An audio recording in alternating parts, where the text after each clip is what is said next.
Hello Internet, my name's Lave and this week I watched Jack Reacher, Never Go Back. For some reason I want to call this film Jack Reacher Never Stop, Never Stopping. I think I'm just going to stick with Jack Reacher 2. So Tom Cruise is back following on from 2012's Jack Reacher, which is an adaptation of Lee Child's titular character from his novels. I remember when it was first announced that Tom Cruise was playing Jack Reacher and there was a whole hoo-ha about him being too small for the role because in the books he's 6'5", but if Wolverine is 6'3" in the movies, then Jack Reacher can be 5 foot something. Yeah, win for the little guy. So for those who don't know, Jack Reacher is an ex-military police investigator who has quit the army and now drifts around America righting wrongs and bringing justice to the corrupt. He's sort of like a one-man A-team, I suppose, and I thought the first film set this up really well. And this film picks up with him finishing off a case against some corrupt cops, which is totally spoiled by the trailers, but there you go. It's then revealed that he's actually working with his replacement in the army, a Major Turner, played by Cobie Smulders. They tip each other off on their cases via phone calls, and there's also some innocent flirting going on there too. So Reacher decides to head back to DC to wine and dine her, and when he gets there he finds out that she's been arrested for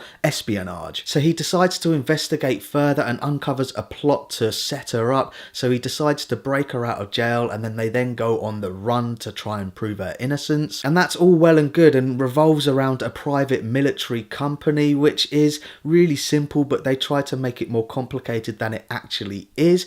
But that wasn't the problem for me. The problem for me was the introduction of a 15-year-old girl. So she gets entangled in the plot for reasons that I'm not going to spoil, but what it does is turn this film into an unconventional family road movie. I was like, what is this? It's such a shift in tone from the first film, which I would argue against anyone is a decent thriller with, okay, some cheesy moments in it for sure, but this one feels like the complete opposite. It feels like a really cheesy film with some decent action moments in it. And I think that's why I feel so let down by this film, because the first one set up the world really well and was an adult grown-up story, and it looked like all the signs were pointing to that this one was gonna expand on that. They'd hired a really good director in Edward Zwick, who has previously worked with Cruise on The Last Samurai, which I also think is underrated, but it really feels like they just got him in to do a job, a real by-the-numbers job, which is basically just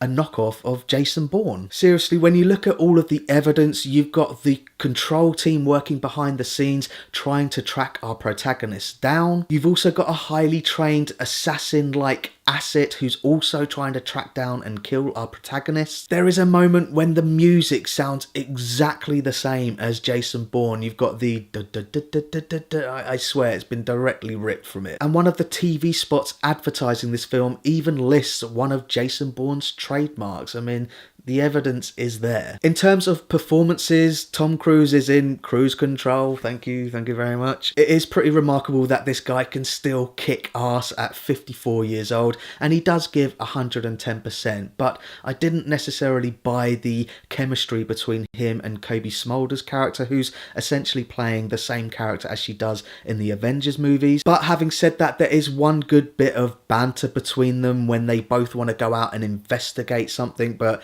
one has to stay behind to look after the girl. And of course, Tom Cruise wins the argument and Cobie Smulders is all pissed off and he says, "Are you pissed off with me because I'm treating you like a woman or because I'm treating you like a man?" That got a smirk out of me. The 15-year-old character is extremely annoying. I don't necessarily think it's the actress's fault. The character is just...